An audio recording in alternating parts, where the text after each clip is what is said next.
All right, Alexander, let's do a really super quick video on South Africa. We did a live stream yesterday on what's going on there. Let me just read you a quick title, and you also have some interesting news to tell us about South Africa and the IMF, because where the IMF goes, or maybe I should phrase it, whatever country goes to the IMF, trouble definitely seems to follow. But the headline from Zero Hedge real quick is, quote, "It's a war zone. South Africa to deploy 25,000 troops as the country is on the brink of civil war."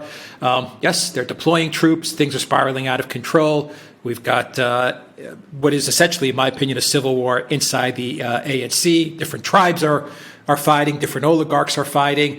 We covered the situation yesterday. You may want to add a little bit more to it, and then tell us about the IMF in South Africa, Alexander.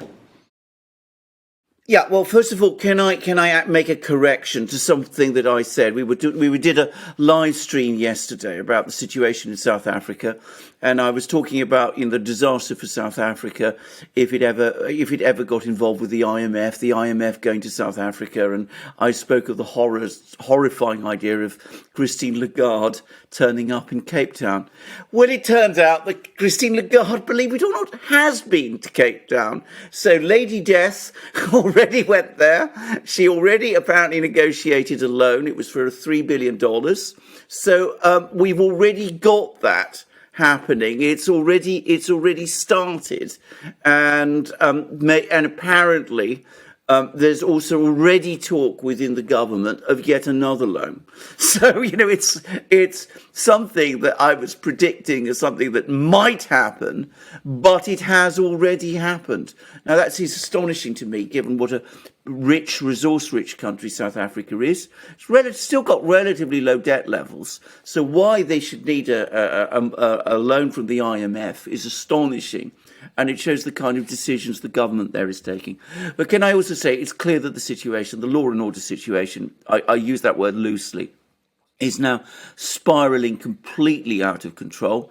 The government is completely divided, clearly. There are supporters of Zuma and supporters of Ramaphosa and probably other factions which we don't know about. And there's a struggle for power now going on, which is rolling out and is affecting people's, in the streets, and it's exploding across the streets too.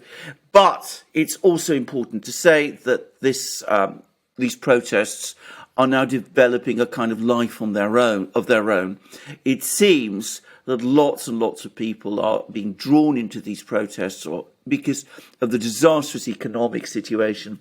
Apparently half of young people in South Africa are without jobs. The economy has been in a very bad way. Lockdowns have been very tough in South Africa.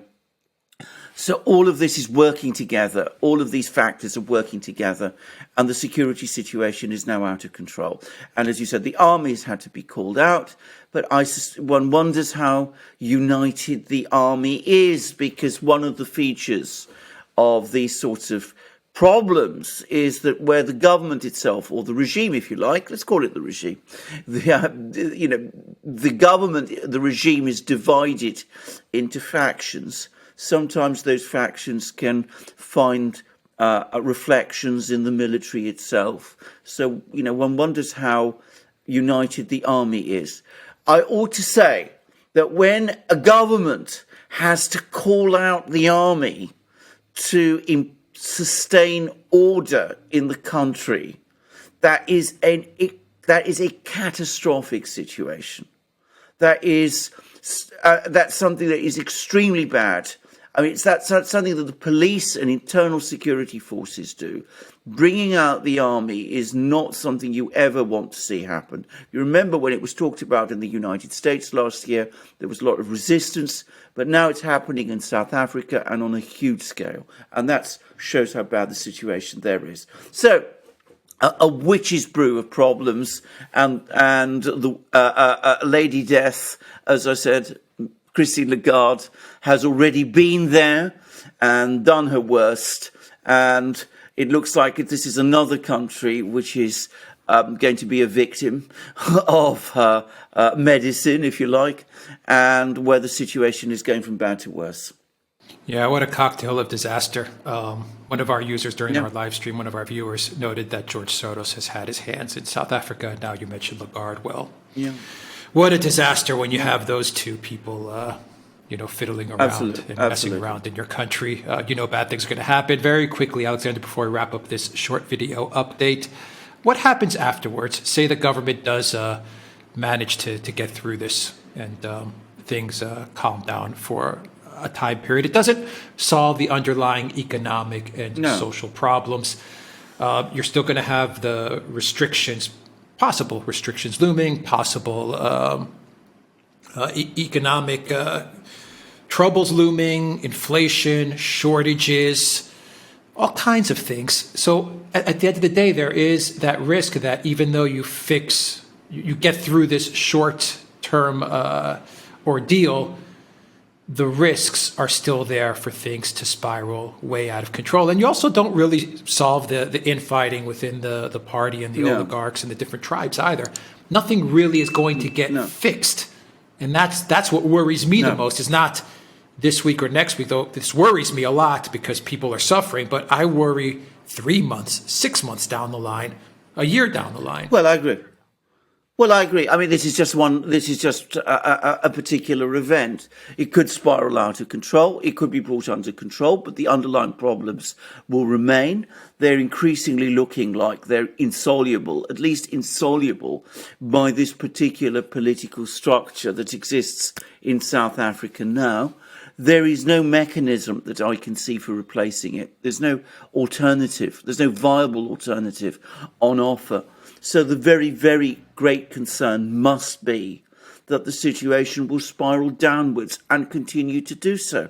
Now, you mentioned the possibility of civil war. You mentioned the word civil war at the start of this programme.